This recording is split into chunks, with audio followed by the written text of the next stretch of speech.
A'udhu billahi minash shaitanir rajim. Bismillahir rahmanir rahim. Dear students, today we should have to go through the real test 4.1. तो पहला question आप देख रहे होंगे यहाँ पे a body is projected from the earth and returns to the earth following a parabolic path. Which of the following remains constant? क्या कह रहा है? एक बॉडी है जिसको अर्थ से प्रोजेक्टेड किया गया और रिटर्न बैक कहाँ पे हो रही है? अर्थ पे ही हो रही है। ये जो इसका पाथ है वो क्या है? पैराबोलिक कर्व है। इसके दौरान क्या horizontal component of the velocity या vertical component of the velocity या टोटल एनर्जी या काइनेटिक एनर्जी?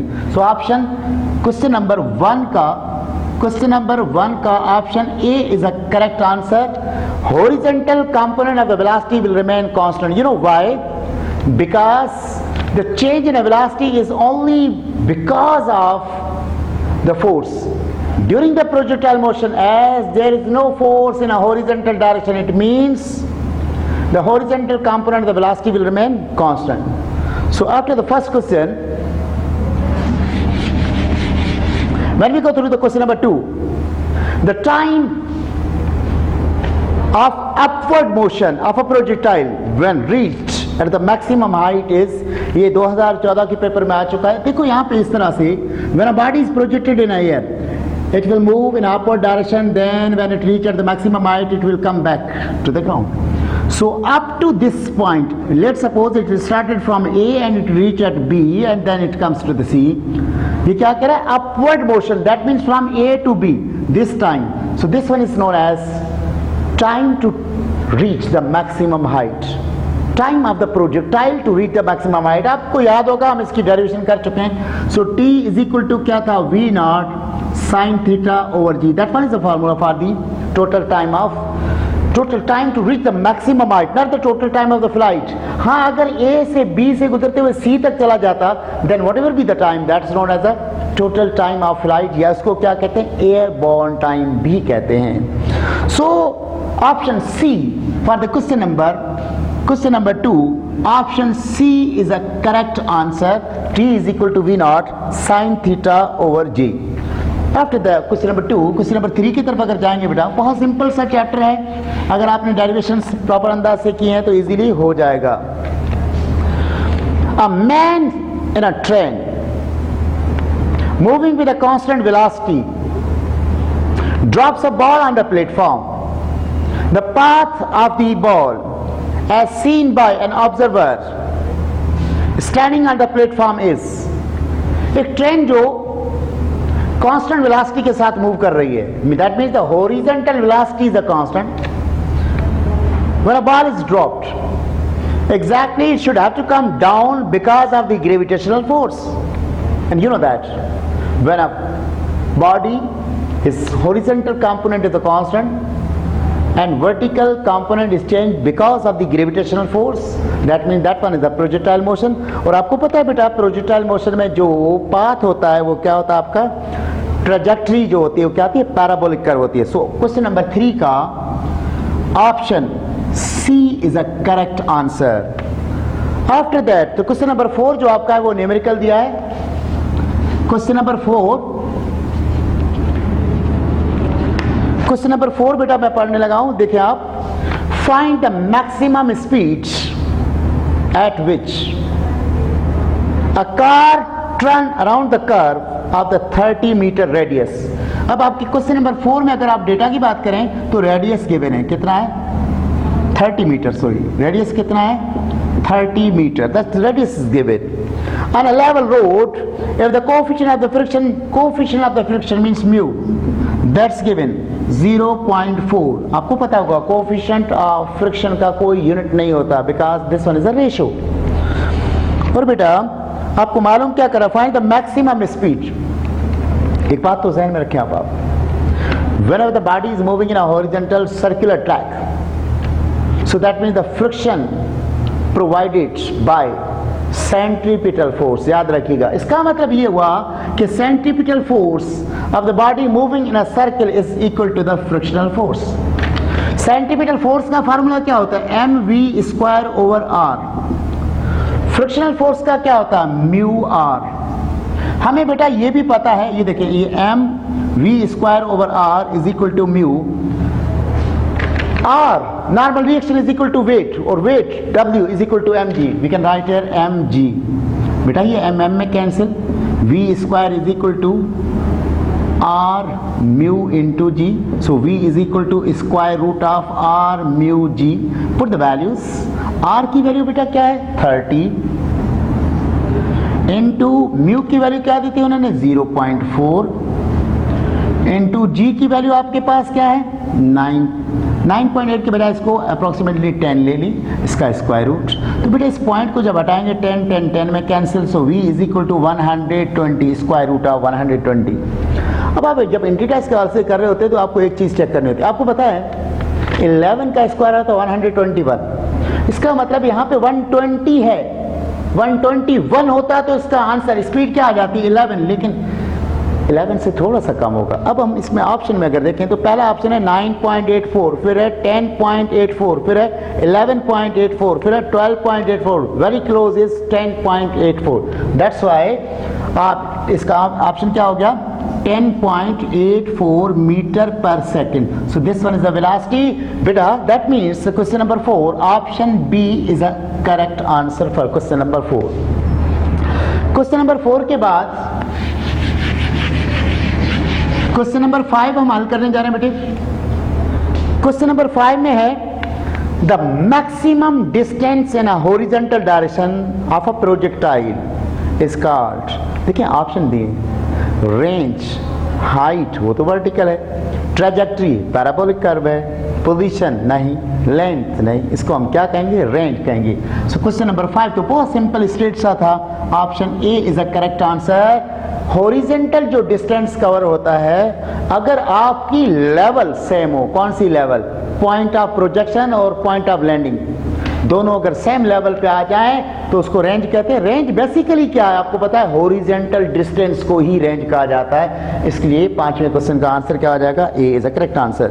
क्वेश्चन नंबर 6 को बेटा चेक कर लें। क्वेश्चन नंबर 6 में है the vertical component of the acceleration of a projectile is vertical component of the projectile. During the projectile motion there is only one type of the accelerated motion, that one is the vertical. आपको याद होगा मैंने पढ़ाया था lecture के दौरान कि जब फोर्स होती है तो वेलोसिटी में चेंज आती है, इसी वजह से एक्सेलरेशन प्रोड्यूस होती है। प्रोजेक्टाइल मोशन के दौरान हॉरिजॉन्टल डायरेक्शन में कोई फोर्स नहीं होती, उसका मतलब है there is no change in a velocity, there is no component of any acceleration in a horizontal direction, only there is one component, that one is in a vertical direction। और vertical direction में जो है अर्थ की gravitation की वजह से उसको क्या कहते हैं, ग्रेविटेशनल एक्सेलरेशन कहते हैं। That means option B is the correct answer. सवाल आपको नजर आ रहा है, the vertical component of the acceleration of a projectile is equal to the gravitational acceleration, that means option B is the correct answer for question 6। Question number 7 में आपको previous lectures में मैं बता चुका हूं 1 रेडियन इज इक्वल टू किसके होता है, 1 radian is equal to 57.3 degree के। So option D is a correct answer. इसमें समझाने वाली कोई बात नहीं, डेटा ऐसे भी। उसके बाद आप क्वेश्चन नंबर 8 में आ जाएं बेटा। क्वेश्चन नंबर 8 हम हल करने लगे, और क्वेश्चन नंबर 8 जो आपका है, पहले हम सवाल समझें। अ projectile is fired upward, it rises to a height h, then falls back to the ground। ये देखें, यहां से एक प्रोजेक्टाइल है जिसको प्रोजेक्टेड कर दिया गया अपवर्ड डायरेक्शन में, ऐसे जाता है, कहां पहुंचा, हाइट h पर, फिर वहां से कह रहा है fall back to the ground, ऐसे आके नीचे गिरता है। This a projectile is fired upward, it rises to the height h, ये कहां गया, then falls back to the ground, फिर ग्राउंड पे आ गया। Air resistance is negligible and the acceleration due to the gravity is constant and directed perpendicular to the ground, which value is constant throughout the flight of the projectile। अब यहाँ पे देखें वो क्या कह रहा है कि इस मोशन के दौरान, ये कौन सा मोशन है, प्रोजेक्टाइल है, 2 डायमेंशनल है, इसमें वो कह रहा है कि जब ऐसे थ्रो आप करते हैं तो इसमें कौन सा कंपोनेंट जो कांस्टेंट रहेगा, तो potential energy of the projectile नहीं, कांस्टेंट नहीं रह सकती क्योंकि ये चेंज हो रही है। Kinetic energy of the projectile नहीं, वो भी चेंज हो रही है क्योंकि अपवर्ड मोशन के दौरान वेलोसिटी डिक्रीज हो रही होती है और डाउनवर्ड में इंक्रीज हो रही होती है। सी में the velocity of the projectile नहीं, वो भी कांस्टेंट नहीं रहती। क्यों नहीं रहती? क्योंकि at the point of the projection, at the point of the landing, यहाँ पे तो सेम होती है, मैक्सिमम होती है वेलोसिटी, लेकिन जब मैक्सिमम हाइट पे जाते हैं तो वहाँ पे मिनिमम होती है। किसके बराबर होती है? हॉरिजॉन्टल कंपोनेंट के बराबर होती है। इसका मतलब है the acceleration of the projectile, yes, the acceleration of the projectile, projectile में एक्सेलरेशन किसको लेते हैं हम? ग्रेविटेशनल एक्सेलरेशन को लेते हैं। वो थ्रू आउट द मोशन क्या रहती है? Constant. That means option D for question number 8, question number 8 option D means gravitational acceleration that will remain constant. So that was the option. उसके बाद क्वेश्चन नंबर 9 में अगर आप देखेंगे बेटा, बहुत सिंपल सा क्वेश्चन है। Centripetal force, you know centripetal force, question number 9 में कह रहा है सेंट्रीपिटल फोर्स का फार्मूला क्या है?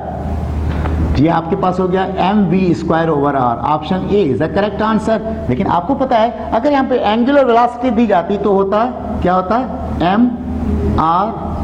mr²। और अगर यहाँ पे आपके पास इन टर्म्स ऑफ दी, ये भी किसका फार्मूला है? सेंट्रीपिटल फोर्स का। Centripetal in terms of the time period दिया जाता तो होता 4π²। यहाँ पे आपके पास, यहाँ पे अगर लिखिए इसी में से हल करें, एम आर अपनी जगह पे, ओमेगा बेटा पूरे कंप्लीट चक्कर के लिए क्या आ जाएगा? 2π/t, इस पूरे का square. So that's equal to m × r, यहाँ पे क्या आ जाता है? 4π²/t²। इसको थोड़ी सी तरतीब दे दें, 4π² mr/t²। Basically this one is the formula, this one is the formula for the centripetal. अब आपके सामने मैंने 3 फार्मूले लिख दिए। ये क्या है? In terms of the tangential velocity, ये क्या है? In terms of the angular velocity, क्या in terms of the time period. सो ये तीनों फार्मूले किसके? सेंट्रीपिटल फोर्स के। लेकिन हमारे ऑप्शंस में सिर्फ एक दिया गया था तो हमने उसको हल कर लिया। So after that, after question number 9, question number 10 में जब हम जाएंगे, क्वेश्चन नंबर 10 है work done by the centripetal force is, देखें सेंट्रीपिटल फोर्स का लास्ट टाइम मैंने पढ़ाया था आपको, किसको कहते हैं? When a body is moving in a horizontal direction, if the force is applied perpendicular to it, then the body will keep on moving in a circular track. During the application of the force, only the direction of the body is being changed at every point, but the magnitude of the velocity will remain same. That's why that force is known as the centripetal force. तो centripetal force motion पे क्या होती है? Perpendicular होती है। That means the angle is 90 degree, angle is 90 degree. Work done क्या है? Work done आपके पास, ये क्वेश्चन नंबर मेरा ख्याल 10 हम कर रहे हैं, क्वेश्चन नंबर 10 जो आपका है, वर्क डन किसके बराबर होता है? फोर्स डॉट डिस्प्लेसमेंट के। तो ये 2 तरीकों से हो सकता है। सर्कुलर मोशन है, सेंट्रीपिटल सर्कुलर मोशन में डिस्प्लेसमेंट 0 होता है, एक तो ये कह सकते हैं मैग्नीट्यूड इसका 0। दूसरा ये हो सकता है एफ डी कॉस 90 डिग्री। सो एफ डी कॉस 90 बराबर किसके? 0 के, तब भी 0 होगा, means work done is 0, work done is 0। So in question number 10 option D is the correct answer, that work done by the centripetal force is 0। After the question number 10, question number 11 देखें, when a car moving along a circular path, then the force of the friction of the wheels of the car applies। अभी मैंने कहा था कि हमने problem भी किया कि देखें जब कोई हॉरिजॉन्टल गाड़ी मूव कर रही हो तो उसकी जब टर्न करती है तो वहाँ पे टायर और रोड के बीच में क्या होती है? फ्रिक्शन प्रोड्यूस होती है। That friction is always provided by a force that is known as a centripetal force। क्या मतलब क्या हुआ इसका provided? यानी किसी भी हॉरिजॉन्टल सरफेस के ऊपर कोई भी कार या कोई भी ऑब्जेक्ट या कोई भी बॉडी अगर सर्कुलर ट्रैक में मूव करती है तो उसकी सेंट्रीपिटल फोर्स हमेशा किसके बराबर होती है? किसके बराबर होती है? फ्रिक्शन के बराबर होती है। किसके बराबर होती है? फ्रिक्शन के। That means when a car moves along a circular path, then the force of the friction, force of friction किसके बराबर? सेंट्रीपिटल फोर्स के बराबर। दैट मीन्स क्वेश्चन नंबर 11 का option A is a correct answer. So question number 11 के बाद अगर question number 12 को बेटा हम चेक करें, when a body moves in a circle, the angle between its linear velocity and the angular velocity is always, याद होगा आपको, when a body is moving in a circle, अगर यहाँ पे आप रिलीज कर दें तो ये आपकी हो जाती है टेंजेंशियल वेलोसिटी कहलाती है, या इसको हम लीनियर वेलोसिटी भी कह सकते हैं। और आप देखिए बेटा ये आपका रेडियस हो गया सेंटर, और ये अभी मार्कर जो मेरा इस तरह से मैंने रखा ये क्या है, एक्सिस ऑफ द रोटेशन है। एंगुलर वेलोसिटी कहाँ पे होती है, यहाँ पर। तो ये देखें इन दोनों के बीच में, अगर इसको मैं यहाँ पे पिक कर तो ये एंगल कितनी हो रही है 90। Remember one thing, centripetal force क्या करती है, बॉडी को रोटेट करवाती है, वेलोसिटी में चेंज लाती है। किसी भी पॉइंट पर जो वेलोसिटी लीनियर वेलोसिटी थी उसको टेंजेंशियल वेलोसिटी भी कहते हैं, या लीनियर वेलोसिटी भी कह सकते हो भी। और जो सर्कुलर मोशन के दौरान along the axis of the rotation जो वेलोसिटी होती है उसको एंगुलर वेलोसिटी कहते हैं। They are always perpendicular to each other, that means the angle between them is 90 degree. So question number 12 का आपका ऑप्शन, 12 का ऑप्शन है आपका C, that means 90 degree. This one is the correct answer. After the question number 12, बहुत simple से question हैं chapter number 4 के, बहुत इजी चैप्टर है। Question number 13, question number 13, if the radius of the earth is r and its angular velocity of the rotation is omega, if the earth suddenly stops rotating, then the change in the value of the g to a place on the equator will be, equator के ऊपर जो change आती है g की value में हमेशा r omega square की आती है। तो r omega, option D is a correct answer. याद रखिएगा जब सर्कुलर से इक्वेटर की तरफ हम जाते हैं, कहाँ से रोटेट करते हुए पोल से इक्वेटर की तरफ जाते हैं, तो चेंज डिक्रीज होती है, जी की वैल्यू कितनी होती है, आर ओमेगा स्क्वायर के बराबर। उसके बाद क्वेश्चन नंबर 14 बेटा चेक करें आप, यहाँ पे ये प्रॉब्लम है, मैं हल कर लेता हूँ आपके लिए। क्वेश्चन नंबर 14, ये वो सारे क्वेश्चन हैं जो प्रीवियस पेपर्स में आ चुके हैं, और अब हम जो हल करने जा रहे हैं 2007 में ये आ चुका है। An object travels at a constant speed around a circle of the radius r is given 1 meter in time 1.0 second, means time t is equal to 1 second. What is the magnitude of the acceleration? Acceleration का magnitude क्या होगा? देखें, अगर यहाँ पे आप एक चीज लेकर आए, सेंट्रीपिटल एक्सेलरेशन, इसमें लीनियर तो दी नहीं है, सर्किल में मूव कर रही है, सर्किल में, तो can I write here c is equal to, अभी हमने एक फार्मूला किया था 4 pi square pi square, centripetal acceleration की बात करें 4 पाई स्क्वायर आर अपॉन आपके पास था टी स्क्वायर। अब यहाँ पे आपके पास 4 पाई स्क्वायर अपनी जगह पे, आर किसके बराबर है 1 के, टी किसके बराबर है 1 का square, so that means 4 pi square, और इसका यूनिट क्या हो जाएगा एक्सेलरेशन का, मीटर सेकंड। तो this one is the answer. So 4 pi square, option D is a correct answer from your data. Then question number 15 में अगर हम देखें, क्वेश्चन नंबर 15 को अगर आप चेक करें, projectile must be launch at the angle with a horizontal to attain the maximum range। आपको याद होगा मैक्सिमम रेंज हमेशा कब होती है, मैक्सिमम रेंज कब होती है, जब एंगल कितनी हो 45 डिग्री, मींस अब यहाँ पे आपके पास option B is a correct answer. 45 degree से एंगल की वैल्यू अगर ज्यादा होगी तब भी रेंज कम वैल्यू देगी, 45 से कम होगी तब भी रेंज की वैल्यू कम होगी। सबसे ज्यादा वैल्यू हॉरिजॉन्टल डिस्टेंस की यानी रेंज की कब होती है, जब एंगल क्या हो 45 degree. So option B is the correct answer. 15 के बाद क्वेश्चन नंबर 16 बेटा आप देखें, 16 में एक प्रॉब्लम आया हुआ है, न्यूमेरिकल है, तो मैं हल कर लेता हूं आपके लिए।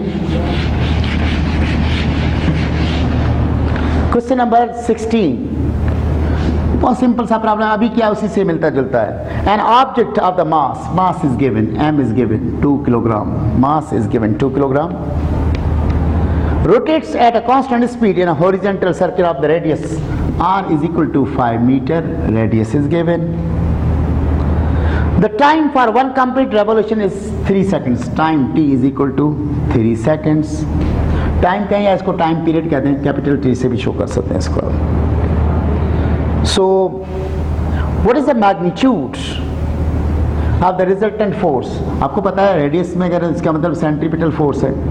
अभी हमने कहा था सेंट्रीपिटल फोर्स का फार्मूला होते हैं 2 से 3 हमने किया, एक था m r omega square. So can I write here m भी है हमारे पास, आर भी है, ओमेगा किसके बराबर हो जाता है एक कंप्लीट रेवोल्यूशन के लिए 2 पाई अपॉन टी इस पूरे का स्क्वायर। वही फार्मूला हो गया ये 4 pi square m r over t square. This one is the formula. ये आपका हो गया 4 पाई स्क्वायर, एम कितना मिला हुआ है 2, आर कितना मिला हुआ बेटा 5 होल डिवाइडेड बाय टी कितना मिला हुआ है 3 का स्क्वायर। तो आप देखें 2 5 10 इंटू 4 करेंगे तो क्या हो जाएगा 40 पाई स्क्वायर ओवर 9। अब ये फोर्स है तो इसका यूनिट क्या हो जाएगा newton. This one is the correct answer. So question number 16 का option B is the correct answer. Question number 17 में जा रहे हैं बेटा। अब हम ये अब तक जो प्रॉब्लम हमने की है ये 16, इसमें आपने देखा इस क्वेश्चन के साथ मैंने जो ईयर में लिखा है 2007 2008, ये आईबीए जो पहले टेस्ट लेता था वो थे, और 2009 से एनटीएस ने टेस्ट लेना शुरू किया। उसका पहला क्वेश्चन आ रहा है जो डाव में भी आया था, जना में भी आया था। Rescue helicopter drops a package of the emergency ration to a standing party. ये आपकी एक्सरसाइज का है, बुक की एक्सरसाइज का प्रॉब्लम है। If the helicopter is travelling horizontally at the 40 metre per second at a height of the 100 metre above the ground, where does the package strike the ground related to the point where it was released. Take the g. ऐसे suppose करें ये आपका एक helicopter, कैसा helicopter बन रहा है भाई, ये आपका होगा एक हेलीकॉप्टर हो गया, ऐसे हॉरिजॉन्टली मूव कर रहा है इस डायरेक्शन में। इनिशियल वेलोसिटी आपको पता है, ये क्वेश्चन नंबर आपका 17 है, तो initial velocity you know that v naught x कहा मैंने, और ये कितनी है 40 मीटर पर सेकंड। अब बोले सर यहाँ v नॉट y क्यों नहीं कहा, सिर्फ v नॉट क्यों नहीं कहा, हॉरिजॉन्टल मूव कर रहा है, that means v naught x horizontal velocity component कितना है 40 metre at a height is given, h is given how much 100 metres, 100 metre ये भी गिवन है। उसके बाद अगर आप देखेंगे बेटा कि देखिए जब ये हॉरिजॉन्टल मूव कर रहा था तो vertical component v naught y क्या हो जाएगा 0 हो जाएगा। अब जैसे यहाँ पे पैकेज ड्रॉप करेगा तो ऐसे आकर गिरेगा, पैकेज यहाँ से यहाँ पर आकर गिरा। अब जहाँ रिलीज यहाँ पे किया था ये डिस्टेंस, इसको हॉरिजॉन्टल डिस्प्लेसमेंट कहेंगे, ये ही हमने मालूम करना है। That means x is equal to what, तो हॉरिजॉन्टल डिस्प्लेसमेंट ये x मालूम करने के लिए हमारे पास फार्मूला है x is equal to v naught x into t, ये फार्मूला है। लेकिन भाई यहाँ पे आपके पास v नॉट x की वैल्यू तो 40 है लेकिन t नहीं है गिवन, तो पहले हम इसमें t मालूम कर लेते हैं, बहुत ईजी है। वर्टिकल मोशन में डिस्टेंस मिला हुआ है, means h is equal to v naught y t plus 1/2 gt square. This one is the formula. ये आपको पता है कौन सा फार्मूला है, s is equal to v i t plus half a t square वाला। यहाँ पे आपके पास 100 आ गया, वी नॉट वाई क्या था 0, 0 मल्टीप्लाइड बाय आपने टी कर दिया plus 1/2 into 9.8 into T square, तो यहाँ आपके पास 100 हो गया, ये 0 हो गया पूरा, यहाँ करेंगे तो 4.9 t square. So t square is equal to क्या हो गया आपके पास, ये आपके पास 100 हो गया divided by 4.9, so t square is equal to आपके पास 20 मेरा ख्याल है 0.4 है या 4 है, बहरहाल t is equal to radical 20.04, so t is equal to 4.5 seconds हो गया। ये आपने निकाल लिया टाइम। अब टाइम निकालने के बाद अब सिंपल सा इस फार्मूले में रख दें, इसमें किस में रखें, x is equal to what, v naught क्या था 40 मल्टीप्लाइड बाय 4.5 आपका 180 metre. This one is answer of question number I guess question number 17। Question number 17 जो है इसका option D is a correct answer, option D is a correct answer 180 metre. उसके बाद जो question आपका आ रहा है क्वेश्चन नंबर 18, तो बेटा क्वेश्चन नंबर 18 में आप समझने की कोशिश कीजिएगा। वहां कह रहा है a short lived a gun at the rate of 160 metre per second. उसका मतलब है क्वेश्चन नंबर 18 में सबसे पहले तो उन्होंने इनिशियल वेलोसिटी दी है, कितनी दी है 160 metre per second. Calculate the greatest distance which is it could be projected and the height to which it would rise. ठीक है, दो चीजों की बात कर रहा है, डिस्टेंस मीन्स रेंज की बात कर रहा है, डिस्टेंस मीन्स रेंज की बात कर रहा है, हाइट की बात मैक्सिमम हाइट की बात कर रहा है, तो वो क्या होंगी, वी नॉट दिया हुआ है, सिर्फ मैक्सिमम की बात कर रहा है, मैक्सिमम। तो मैक्सिमम रेंज और हाइट, हाइट का मैक्सिमम नहीं कह रहा, क्या कह रहा है, calculate the greatest distance to which it could be projected and the height. इसका मतलब है एक पार्ट आपने क्या करना है, मैक्सिमम रेंज मालूम करनी है, दूसरा आपने क्या करना है, दूसरा आपने हाइट मालूम करनी है, यानी h क्या है। अब अगर ये मालूम करें हम, बहुत सिंपल सा है, आपको पता है आर मैक्सिमम जो होती है उसका फार्मूला होता है v naught square over g के, you know sine of 2 theta के फार्मूले में 45 की एंगल जो मैक्सिमम कब होती है 45 में। So R maximum is equal to we nought कितना है 160 का स्क्वायर डिवाइडेड बाय जी की वैल्यू अगर हम यहाँ पे 9.8 ले लें, so 160 multiplied by 160 divided by 9.8, so the answer comes out as a 2560 metre. So this one is maximum range. और दूसरा आपने क्या करना,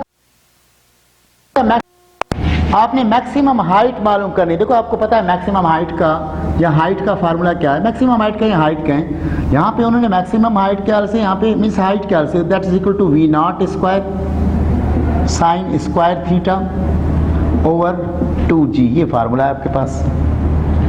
इसका मतलब है जब रेंज हमने मैक्सिमम की तो एंगल हमने क्या यूज की थी 45, तो यहाँ पे भी हम वही अगर करें वी नॉट स्क्वायर मीन्स 160 का स्क्वायर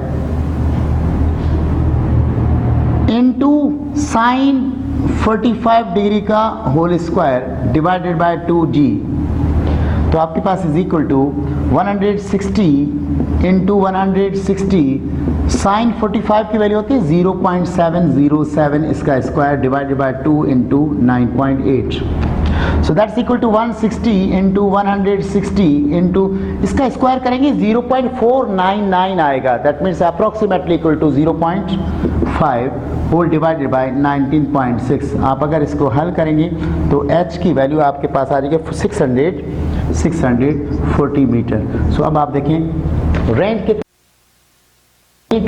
कितने 640, तो ऐसा ऑप्शन है अगर आप देखेंगे अपने प्रॉब्लम में तो option B is a correct answer. So for the question number 18 option B is a correct answer. थोड़ा सा प्रॉब्लम था, टिपिकल आ चुका है इसलिए हमें करना था, जिना में भी आ चुका है ये और डाउ के टेस्ट में भी आ चुका है। So after that question, after the question number 18, you know that question number 19, to analyze the projectile motion, which are the following assumptions are required to make projectile motion के लिए क्या क्या जरूरत है। पहला, the effect of the air resistance negligible, बिल्कुल सही, air resistance नहीं होता। The rotation of that does not effect the motion, बिल्कुल सही। Third, the acceleration due to the gravity g is constant over the range of the projectile motion and it's always directed downwards, बिल्कुल सही। तो ये सारे option सही है। तो आप अगर आप ऑप्शन में आएंगे, option E is the correct answer for question number 19। Option E में वो कह रहा है कि पार्ट 1 भी सही है, पार्ट 2 भी सही है, 3, तो तीनों ही जो इसमें असम्पशंस दिए थे तीनों ही सही है। Now the question number 20, a particle is projected at an angle. Question number 20 अब हम हल कर रहे हैं। Angle is 45 degree with velocity, initial velocity v naught कितनी है 9.8 मीटर पर सेकंड है। द हॉरिजॉन्टल रेंज आपने मालूम करनी है। तो बहुत सिंपल सा है, इसको इस तरह से भी कर सकते हैं कि ज़ाहिर है 45 डिग्री जब एंगल होती है, रेंज क्या होती है मैक्सिमम, और मैक्सिमम रेंज का फार्मूला क्या होता है v naught square over g के। सो दैट मीन्स 9.8 इंटू 9.8 स्क्वायर कर दिया, 9.8 मिला हुआ था डिवाइडेड बाय 9.8, एक कैंसिल हो गया। So maximum range is equal to 9.8 metre. So this one is answer. अगर आप अपने इसमें देखें तो option C is the correct answer for question number 20। After question number 20, question number 21 में आ जाएं तो ये इत्तेफाक से मैंने प्रीवियस लेक्चर में भी दे दिया था। A body having the translatory motion possesses dash and dash. Translatory motion होता है तो उसमें जो वेलोसिटी होती है वो लीनियर वेलोसिटी होती है और momentum linear momentum.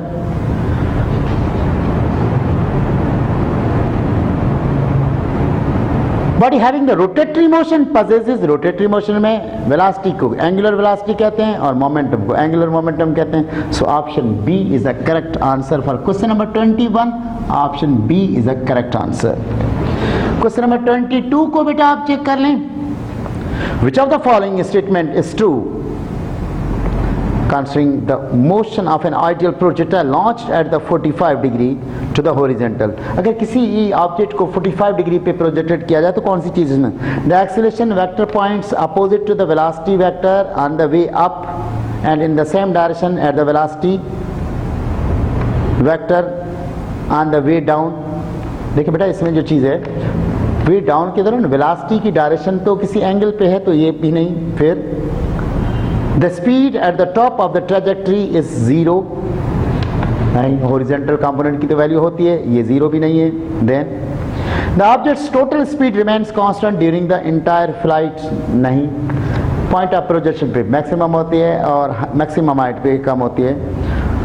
the horizontal option उसके बाद है the horizontal speed decreases on the way up and also decreases on the way down. नहीं, horizontal नहीं होती, vertical velocity जो है up में down decrease होती है. तो option D the vertical speed decreases on the way up and increases on the way down. बिल्कुल सही, option E is a correct answer.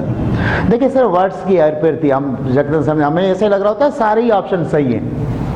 Question number 23 को आप देखें बेटा, वहां पे फिर न्यूमेरिकल है. क्वेश्चन नंबर 23, क्वेश्चन नंबर 23 में वो कह रहा है a football at rest on the ground is kicked with the initial velocity 10 metre per second at the angle. तो देखें जब भी किसी एंगल पे प्रोजेक्ट करते हैं तो वी नॉट से शो करते हैं ना, तो that one is 10 metre per second और theta is given, that one is 30 degree.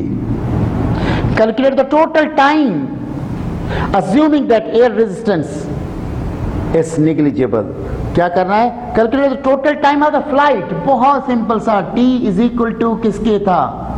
2v0 sin theta over g की. सो 2 into 10 into sine 30 divided by 9 के बजाय 10 कर दें आप यहाँ पे. तो आप यहाँ पे देखेंगे तो 2 इंटू 10 इंटू ये आपके पास होगा 0.5. इसको आप चाहें तो हाँ 0.5 लिख दें, यहाँ पे 10 हो गया. 10 में कैंसिल, 2 को मल्टीप्लाई करेंगे तो 1 सेकेंड आंसर आ जाएगा. So total time of the flight is 1 second. So option B is a correct answer for question number 23. अब क्वेश्चन नंबर 24 बेटा हम हल कर लेते हैं. 24 में if a body moves with a constant speed in a circle. Circle में जब कांस्टेंट स्पीड के साथ कोई बॉडी मूव करती है तो no work is done on it. ज़ाहिर है वर्क डन नहीं होता. सर्कल में डिस्प्लेसमेंट भी 0 हो जाता है. उसके अलावा सर्कल में कांस्टेंट स्पीड से बॉडी तभी मूव करती है जब जो फोर्स उस पर अप्लाइड होते हैं वो परपेंडिकुलर हो. इसी टाइप का एक क्वेश्चन हम इसमें कर चुके हैं. दैट्स वाई 24 जो है उसका option A is a correct answer. अब 25 question, the last question. The time period of a circular motion is, आपको याद होगा ओमेगा जो है वो बराबर होती है थीटा अपॉन टी की. टाइम पीरियड की बात कर रहे हैं, means one complete cycle. That means theta की जगह पे क्या आ गया 2 पाई. टाइम को क्या कहेंगे अब? टाइम पीरियड में कैपिटल टी. टी को यहाँ लेकर आ जाए, T is equal to 2 pi upon omega. So this is the formula for the time period. सो ये जो है 2011 के पेपर में आ चुका है. Option A is a correct answer. Option A is a correct answer. Dear students, अल्हम्दुलिल्लाह we have completed this test 4.1 real test. ये सारे वो क्वेश्चन से जो 1998 से लेकर 2019 तक जिन मुख्तलिफ डिफरेंट यूनिवर्सिटीज़ में आ चुके हैं, चाहे वो इंजीनियरिंग यूनिवर्सिटीज़ हों या मेडिकल यूनिवर्सिटीज़ हों. I hope you have got that one. Thank you very much. May God bless you.